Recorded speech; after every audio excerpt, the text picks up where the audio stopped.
Good afternoon, Yankees Nation. I'm Ken, and welcome to the Ugly Truth. Today is Monday, and we start a new series versus the uh, Cleveland Guardians. 3 games in Cleveland. So we're going to do a series preview of what we have coming up. I have game 1 starter for the Yankees is Clark Schmidt versus Gavin Williams of the Guardians. Game 2 will be Will Warren versus Tanner Beebe. And game 3 will be Carlos Rodon versus Luis Ortiz. From the Guardians' perspective, you probably haven't heard a lot of these guys because they're fairly new to their starting rotation. They've had a turnover since last season. This season, before I really get into it, I see that we have several people here. I'm going to give a shout out to Jonathan, Stephen B., Jason Castudio, and that looks like it's it for right now. Thank you for coming on board. See, Cold Italian Pizza just joined. John the Beagle Dad. So I appreciate y'all showing and supporting the stream.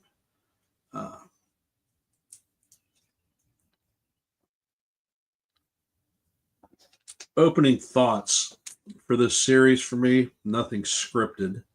I think we got a tough series coming up against us. We're going to be on the road this time in Cleveland. Cleveland hasn't been a friendly confine for us, although we did fare well against them last year during the regular season and the postseason. But historically, the Guardians' home stadium has been a curse. This year, the Guardians are 12-9 on the season. They are second in the AL Central. In their last 10 games, the Guardians are 7-3.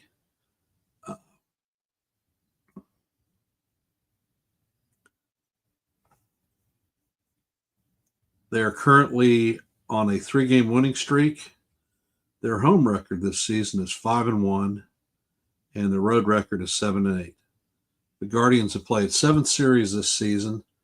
They have a 4-3 series record. They have series wins 2 times against the Royals, once against the White Sox, and once against the Pirates. Their losses are to some pretty good teams, the San Diego Padres, the Angels from Anaheim, and the O's. The boys this season are 14-8.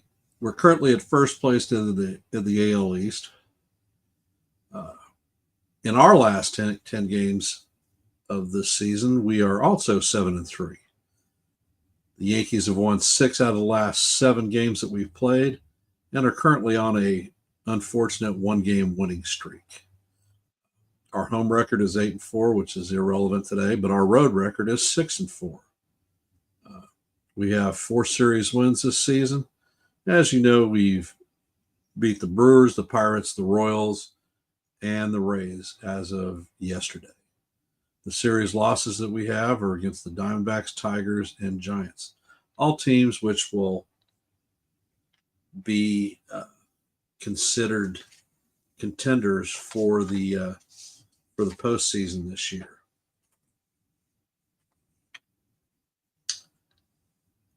Let's look at starters. All right, we have Clark Schmidt on the bump tonight. As you know, this is his second start of the regular season. His current record is donut and donut. He has a 4.76 ERA with 2 strikeouts. Schmidt features a cutter at 91 miles an hour, a sweeper, a curve, and a sinker. His sinker is running at about 94 miles an hour or so, roughly. He has good breaking ball run rate, and opponents tend to have a low barrel rate against him. Historically, Schmidt has issues making it through an opposing team's lineup for the third time. Generally, it limits him to about 75 pitches or so and or 5 innings. During his last outing, he threw 72, or during his first outing of the season, he threw 72 pitches, which coming out of 2 rehab starts, essentially no spring training was pretty good. I anticipate that he is going to be up to ballpark 80, 85 pitches starting with tonight's start. Who he will be facing? He will be facing Gavin Williams. Williams is 1-1 on the season with a 4.58 ERA and 18 strikeouts. Williams features 4 pitches, a 4-seam fastball that is running. Hey, Sean Browning, how's it doing? Appreciate you jumping on. A 4-seam fastball that runs at 97 miles an hour, a sweeper, a curve, and a changeup. He has good extension, which makes his fastball look even faster than it actually is, and he has high fastball velo. During his last start against the O's, he pitched 6 2/3 innings, gave up 4 hits, 5 earned runs, 2 home runs, 4 walks, and 4 strikeouts. He got shelled because he had a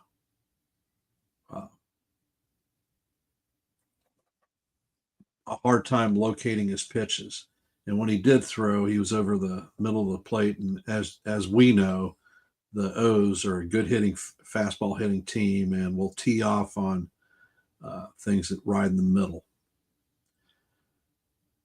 Tomorrow's start, we will have Will Warren on the bump facing Tanner Beebe. Will Warren has a 1-0 record with a 5.17 ERA and 16 strikeouts. Warren features 5 pitches, a 4-seam fastball that runs at 92 miles an hour, a sweeper, sinker, changeup, and a curve. During Warren's last outing in Tampa, it was freaking horrible. He lasted 1 2/3 innings. He gave up 4 hits, 2 walks. He only struck out 1 person. He only gave up 1 run. He threw 53 pitches before getting pulled, and almost 40 of them were in the 2/3 of an inning that he managed to survive. The Yankees did pull the win out on that game, but he certainly hurt us with regard to the bullpen. We had to pitch 7 innings out of our bullpen, which took its toll during the rest of the series.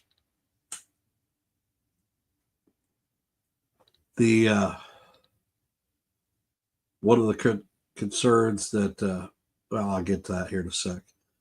Tanner Beebe, who will be facing up against, is 1-2 on the season. He has a 5.85 ERA and 15 strikeouts. He features 5 pitches, a 4-seam fastball, 94 miles an hour, a cutter, sinker, sweeper, and a change. He has good extension, as you know, means faster appearance on fastballs, and his exit velo is very low.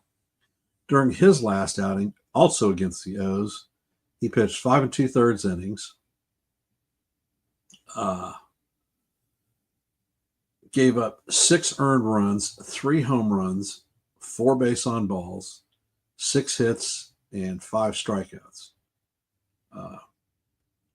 As you know, or as I said earlier, the O's did beat them in their series as they traveled Camden Yards. O's are a good hitting team, not any different than the Yankees. So, hence, if we get the same type of pitching, I suspect we will have similar types of success and will be able to score runs. The third and final game of the series on Wednesday is going to be Carlos Rodon facing up against Luis Ortiz. Rodon on the season is 2-3 with a 4.34 ERA, and he has 37 strikeouts. Rodon features a four-seam fastball, a slider, a changeup, a sinker, and a curve. Personally, I do not think that Rodon's stats feature his actual performance on the season.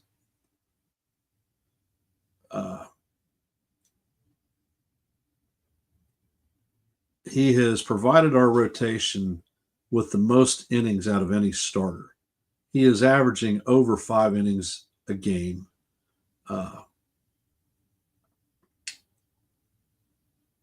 He leads the team with 37 strikeouts, which, by the way, happens to be 7th in the major leagues. He has been good at getting the Ks. Rodon, unfortunately, has one of the least run support from his team, averaging roughly 2 runs or less an outing.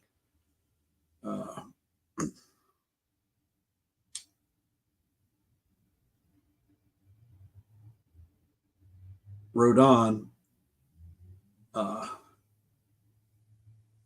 has a very good average against hitters. Hitters are only contacting him at 189, batting average of 189, which is the 6th lowest in the majors. Rodon's critical fault is that he tends to give up the long ball. When he gives up the long ball, it's usually because of walks, which has been a problem, and losing his composure and leaving a ball over the dish that gets whacked. I see that Dev Finch has joined, and Mario Ruiz. Thank you. Appreciate you hopping into the stream. Thanks for your support. I think that we are going to get a good outing again with Carlos against the Guardians, and we will be facing one of their young pitchers, Luis Ortiz.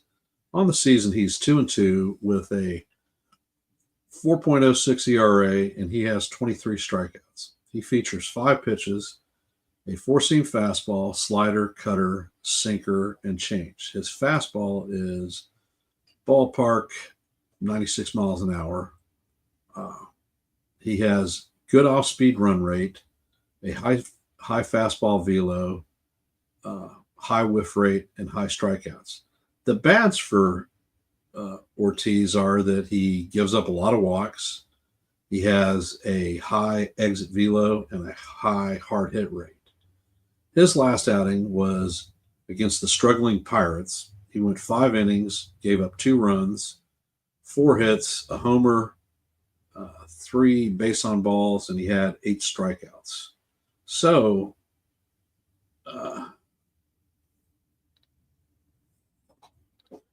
with the 3 starters that they have the potential of giving up the long ball. And we certainly have the players on our team that are capable of hitting it.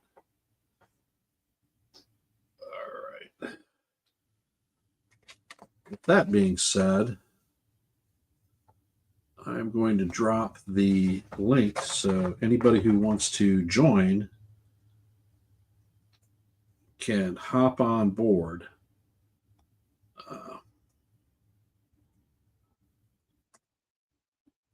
And come up and speak some words of wisdom.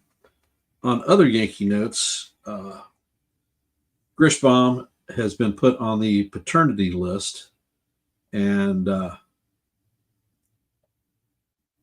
will not be available for this set. His wife is expecting, obviously, and we brought up Yorbid Vivas in his stead.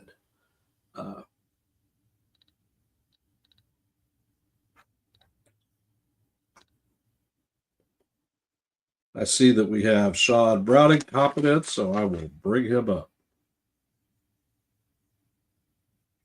Understood, Jonathan. Hey, Shad, welcome. Hey, how's it going, kid? Looking to be in the Yankee motif once again. Nice beard.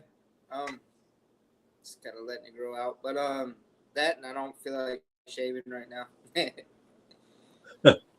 Well, Especially having to work so much over the weekend, I'm just kind of like taking this as a rest day and relax day.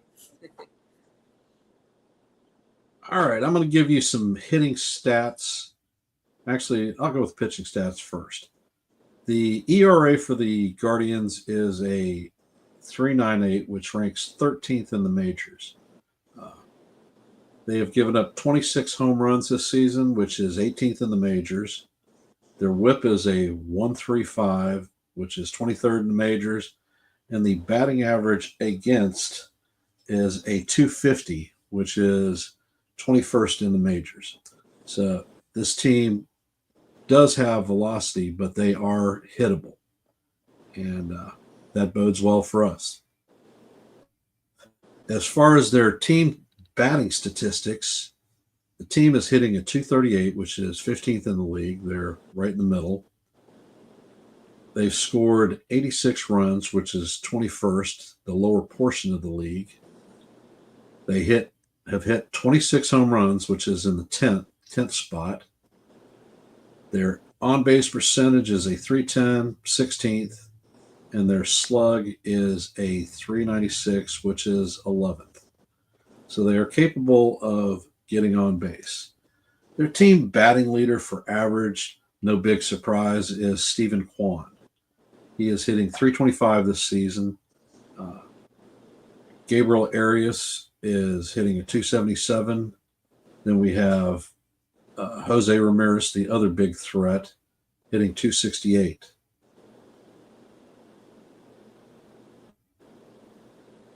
The home run leader, surprisingly, for the Guardians is a guy by the name of Kyle Manzardo. Manzardo has 6 home runs, and then the second place people on the team are Quan, Arias, and Ramirez, all with 4. Manzardo also leads the team in RBIs with 16, followed by Quan with 14, Arias with 10, and Jose Ramirez with 9. Their pitching leaders, their wins leader is actually Emmanuel Clase, which tells you something right off the bat. Yeah. They're Go ahead. Go ahead. Oh, I was gonna finish. I was just saying, Class A's been struggling as a closer this season so far. He has, just like our closer has been struggling. So the best 2 closers in the league are having issues early in the season, but I suspect that both of them will lock it down. The ERA leader for the Guardians is Logan Allen. He's holding a 2.11. Ben Lively is number 2 with a 3.86, and then it gets bad from there.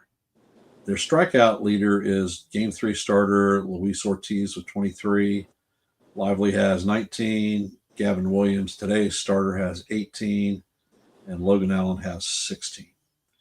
So we have a team that is definitely hittable, and we can run some things up on them. Go ahead, Stephen. You can talk. Or Sean, excuse me. I'm looking at Stephen B's comment on the screen. Yeah, but yeah, I think it's gonna be a good season. But I'm sorry, excuse me, series. Guardians are a good team, and we play each other hard. But also I see. I think we got this series because we're playing well, and we usually do pretty good at. I keep wanting to call it Progressive Field, but I'm not sure if that name's changed. But yeah, we do really good in Cleveland, and I think a lot of our guys are getting hot at the right time. Bellinger's starting to get hot. Um, Goldie is consistently hot. So is Judge. And then yeah, some of the different guys. Jazz is starting to heat up. And yeah, I'm still a little angry at Manfred and the officiating crew because Well, they weren't very good yesterday. That's for damn sure. They damn sure weren't very good the day before that either. No, but I mean, I've never heard of a no get ended by an official scorer changing an error into a hit in any game in any.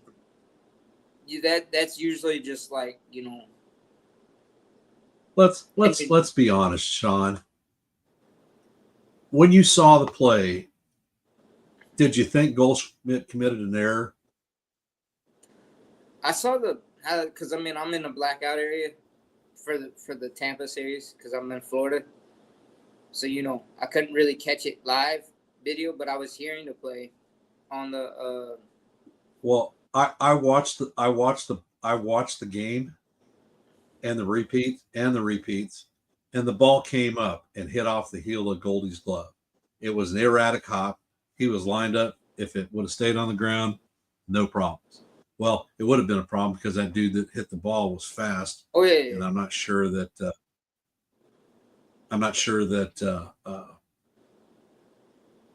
Freed got over there in time. However, I didn't think it was an error on Goldschmidt, and I think that he just screwed up when he was scoring it.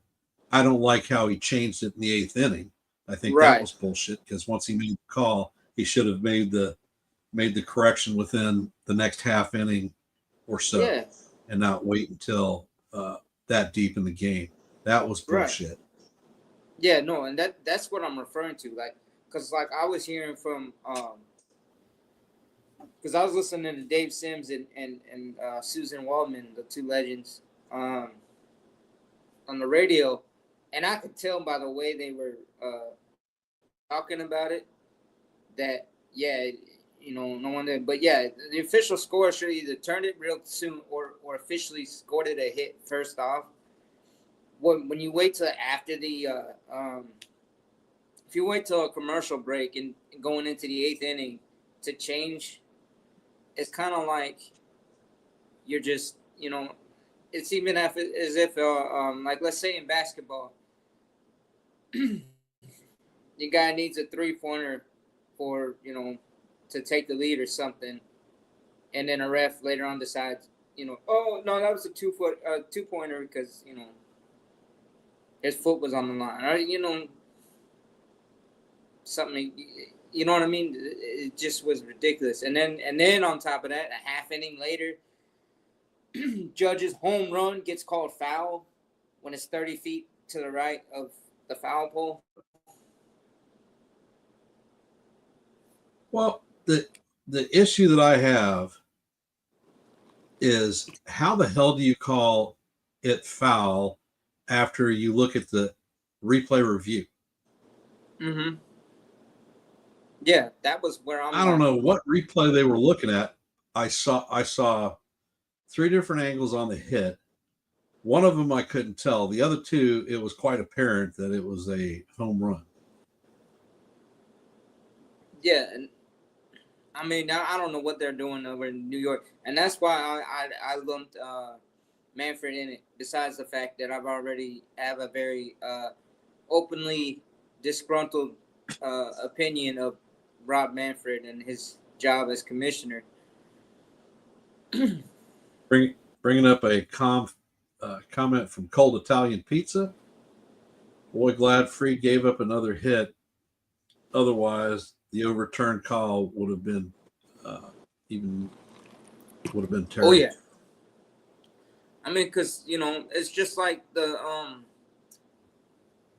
I keep forgetting the guy's name. That blew the call that blew the perfect game for the Detroit pitcher back in like 2014 Yeah, or whatever it was. I know who you're talking about, and he was actually had been and was a very good umpire at the time, and he publicly came out and said he blew the call and he apologized for it. It was Right. But I mean, not anything that he could reverse at the time. It no. happened. But yeah, I mean, but I'm saying that what happened yesterday was just, or Boone used the word audacity, and then yeah, but I like Freed's response when they were asking him about the whole thing, and he was like, "It's nothing I can change. I can't control that, and it's kind of like it is what it is." Yeah, but Freed is a class act, and we do that coming in the door. Uh, and Judge was the same way when asked about the home run. He's like, okay, Okay, yeah. I mean, but I'm glad that Boone, um, he ran out there and defended him. I mean, rightfully so. You know. I'm actually surprised that Booney didn't get ejected the day before on the Jazz thing Yeah, I because think. Boone had been on the umpires about the strike zone during that game, and Mm-hmm. the judge incident was over the top. And Yeah, but thumbs up for Booney for sticking up for his guys. He did the yeah, right thing.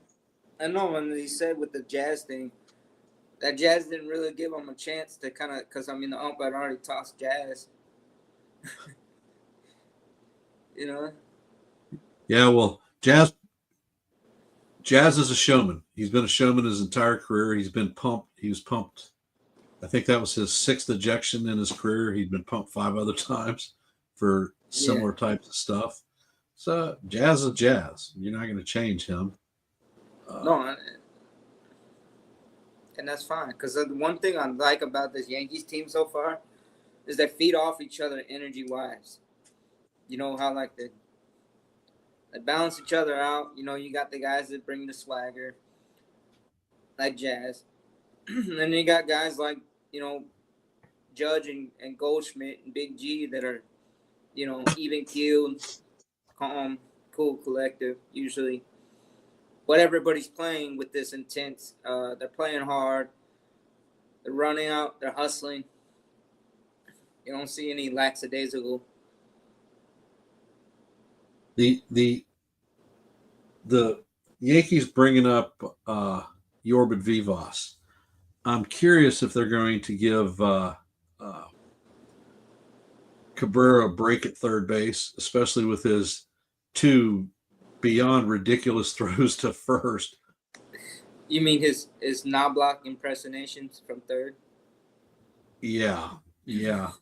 Although he threw one into the stands in Game 3, and then he was on his butt and fired to second to complete out to start double play.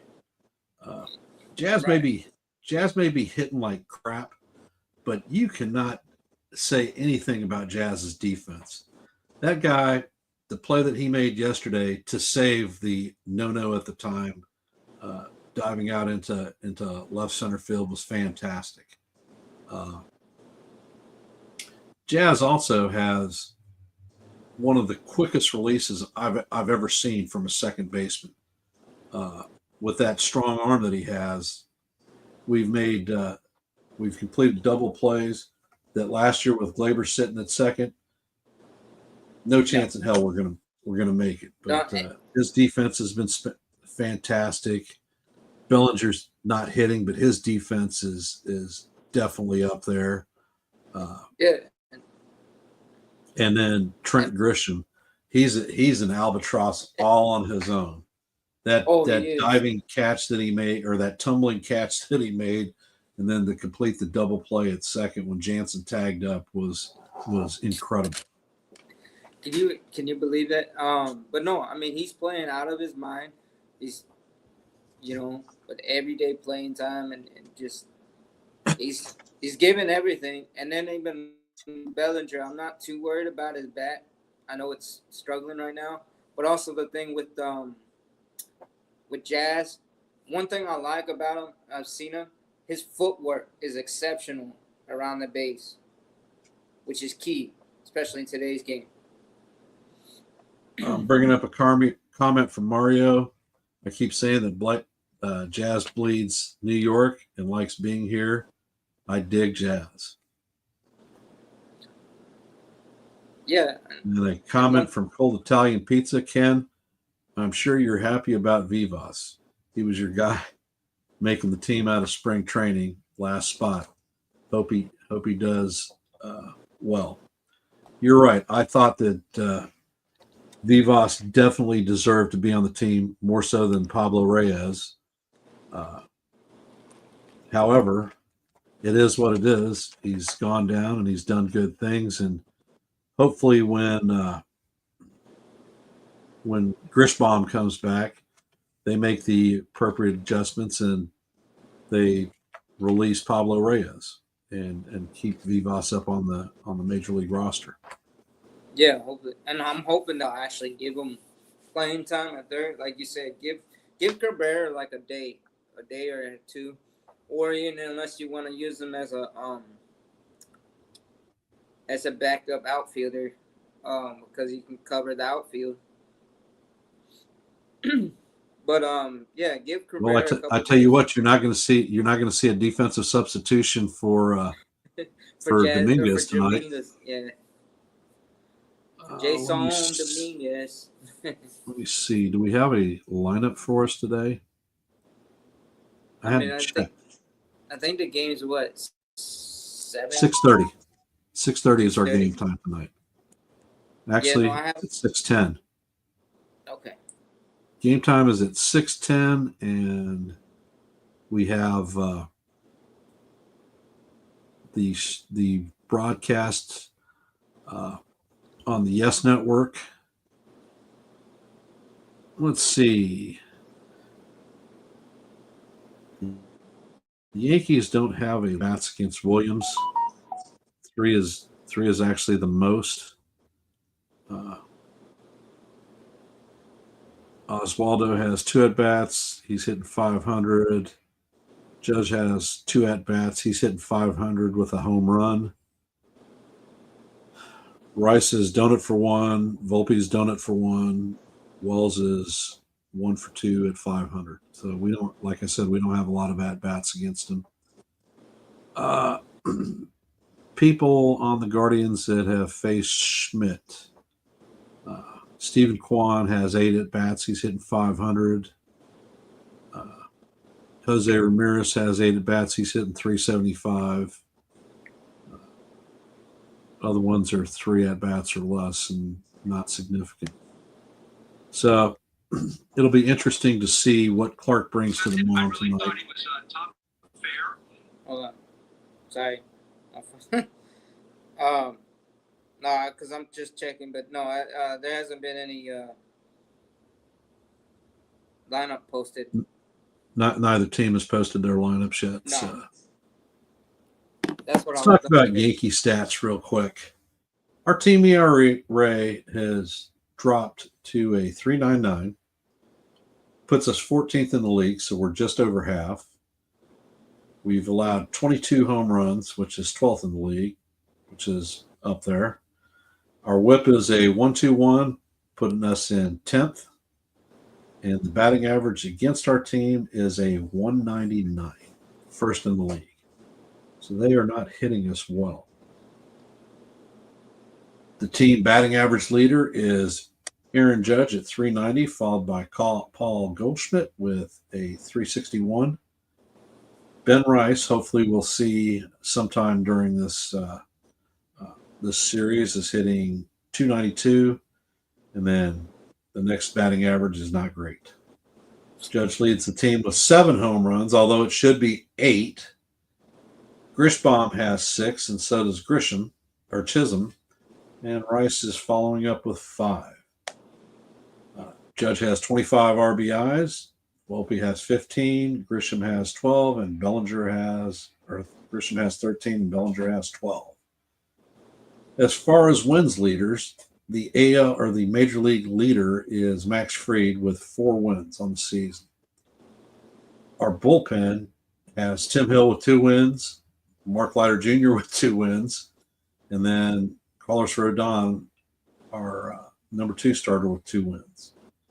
Max Fried leads the team with a 1.42 ERA, and we're not going to talk about anyone else because they all stink with qualifying. Carlos Rodon leads the team with 37 strikeouts, Fried with 30. Fernando Cruz out of our pen has 19 strikeouts, and Will Warren has 16. That split from Fernando Cruz is nasty. And then when you have him and Leiter going back to back out of the pen, I was like, that's a nasty combo. It is. It is definitely nasty. Because they're like, not only are they electric, but the break on those split fingers, if they throw it right, it's tough to lay off. And a comment from Jonathan: Fried has been a great signing. Could not disagree with you even slightly. He has definitely been able to step up as the ace that we needed, especially after Garrett Cole went down. Yeah.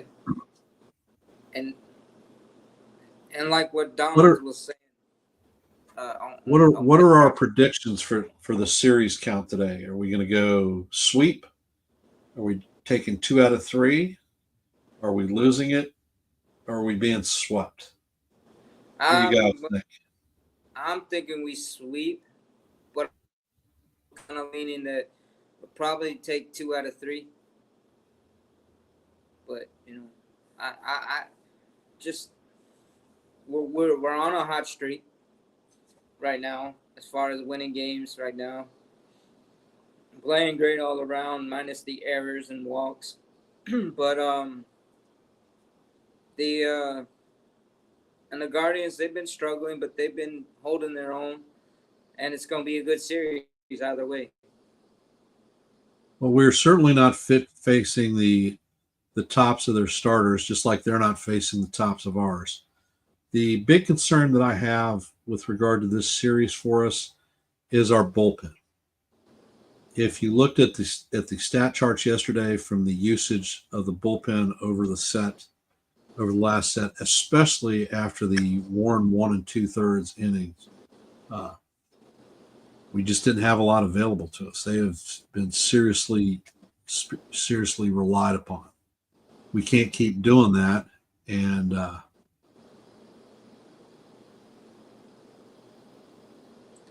we need to get more length out of our starters. We cannot afford for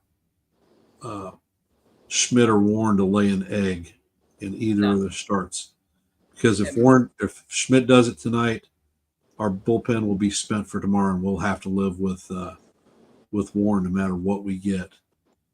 I'm not so much worried about Rodon because he's going to give us probably 6 quality innings and keep us in the ball game. Yeah, my big question mark is how's Warren going to bounce back from the poor outing in Tampa? Well, I'm going to give this one to Warren. The umpiring was shitty even when he pitched, and I think the umpire squeezed him out of the game. He threw damn near 40 pitches in that second inning, and I kept looking, and I'm like, well, what the hell was wrong with that one? What the hell was wrong with that one? It was an inconsistent strike zone. I noticed that too. I was like, a couple pitches ago that was a strike, but now it's a ball. So the umpiring situation there in Tampa didn't help us whatsoever. I'm hoping that we see a better turnaround for the series in Cleveland. the umpire accuracy app that they have that checks their balls and strikes count. The only 100% accurate game happened in Cleveland last week. So hopefully that umpire is on the rotation with us. Wow, that would be something.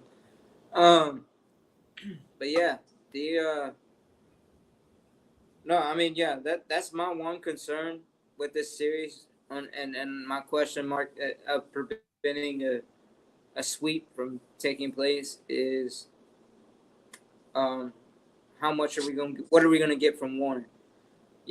Schmidt. I mean, he looked good last outing, and I know he's going to be limited to about 90 pitches, but he's going to get us about five and 2/3. Close to 6 innings. But then again, that lineup. I mean, I wouldn't sleep on Jose Ramirez, and then Stephen Kwan, their leadoff guy, is a slap hitter, and pesky is all get out, and he'll give you about a 7 pitch at bat, any given Well, plate appearance. I think that he's going to stress Dominguez, that's for sure. Although the last two series, Dominguez has looked pretty solid in the outfield. He's taken better routes to the ball. He does have that speed aspect in his game, so I think he'll be all right. I'm bringing up a comment from Cold Italian Pizza. Cruz has 19 Ks in 10 innings. That's some ratio. Well, that's part of the reason that we traded for him is to bring in a bullpen strikeout guy. So yeah, I mean, at this point in the season, he has definitely been worth the trade. you notice something though, right? Our free agent or our offseason acquisitions is pitching with Max Fried, and we traded for Fernando Cruz, and we traded for Devin Williams. So we got strikeout guys in the bullpen, and we got a ground ball pitcher that's an ace type caliber ground ball. Majority of the time he's a ground ball guy with a sick pickup move. I see Yankees Mania hopping in. Hey, Joe, how's it going? Well, yeah. And then also the other thing I wanted to touch on is, but like I said, the Guardians lineup, they're pesky as all get out. And then Jose Ramirez may be having a quiet season so far, but he's as dangerous as they come. And then Bo Naylor, that's not a bat you wanna make a big mistake to. Bo Naylor's on the Diamondbacks, brother. Oh, okay. Bo Naylor Josh went to the Naylor. Diamondbacks. They signed Carlos Santana. Okay. Oh yeah. 39-year-old. Why am I confusing the two? Because they're big guys, both Taylors. of them. Yeah, the Naylor brothers. But yeah, they were both on a but yeah, the other Naylor guy. The catcher? Yeah. His brother? Yeah. Yeah.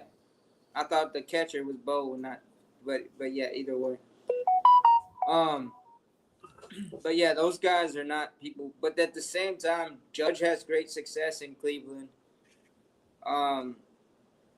And Goldschmidt, he's solid.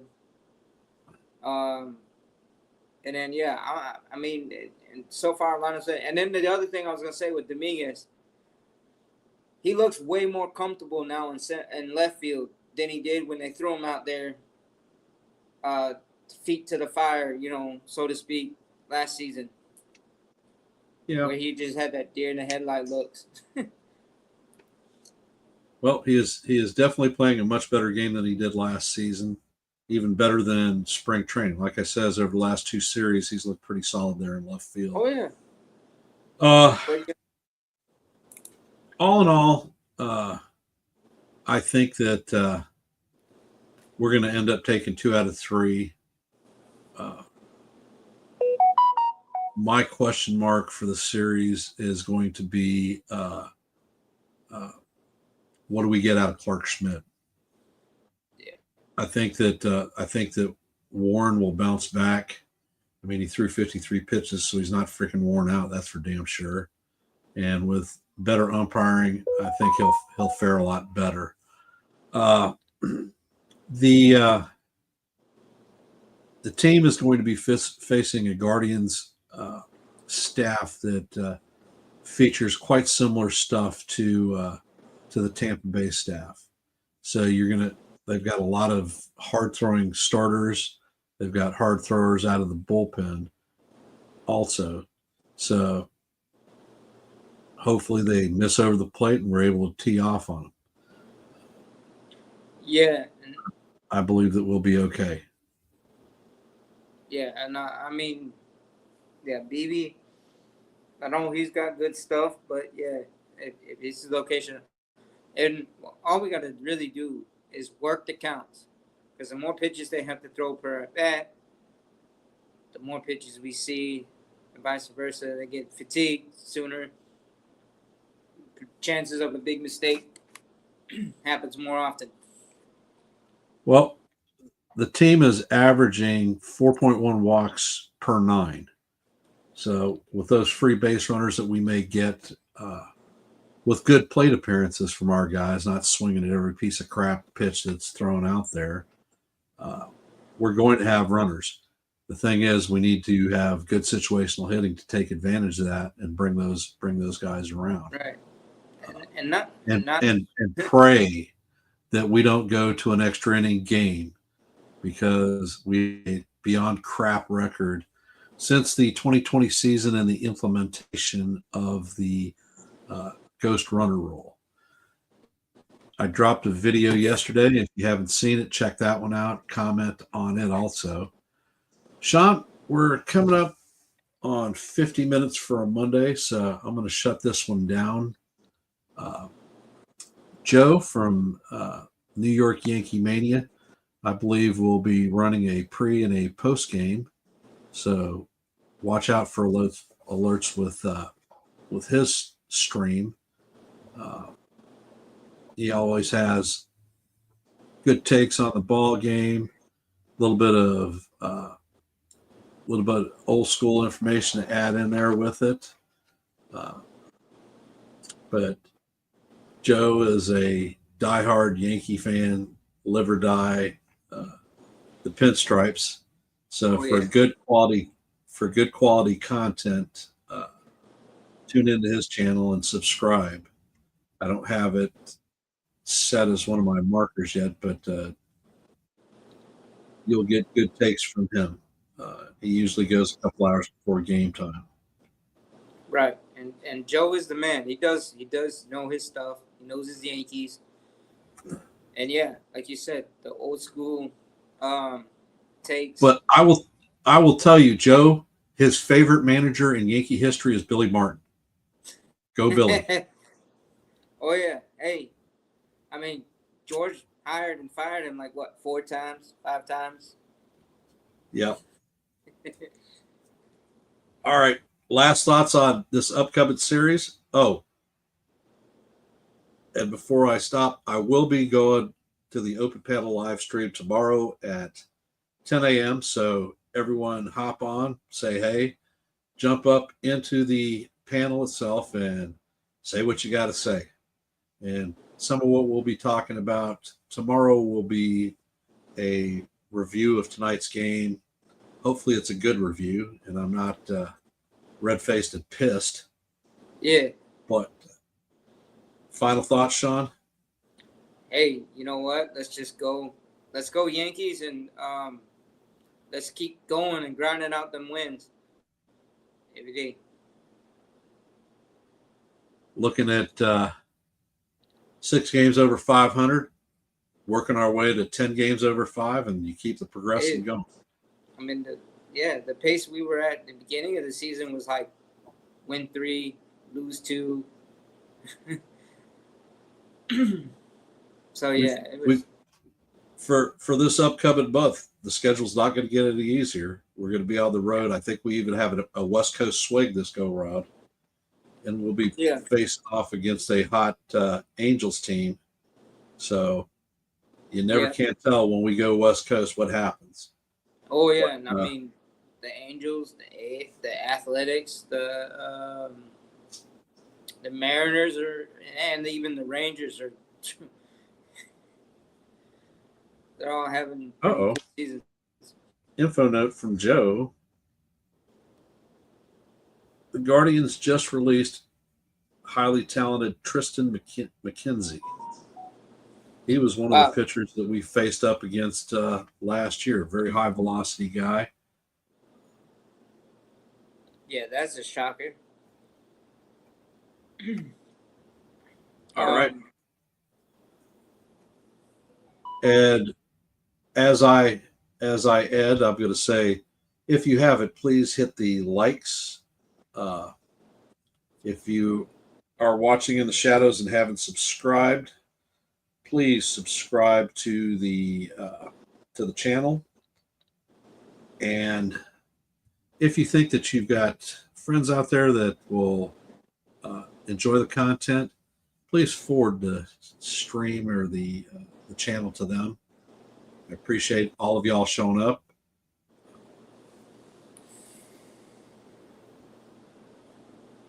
And I see Merc So Saucy has a comment.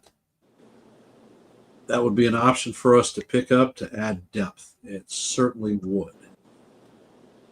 And he would be a guy that Matt Blake could do wonders for. Could be. He's a young pitcher. So I'm going to end the stream with a "Let's Go Yankees." Look forward to another win. Everyone have a good afternoon, and we will see you on the funny pages later today. All right.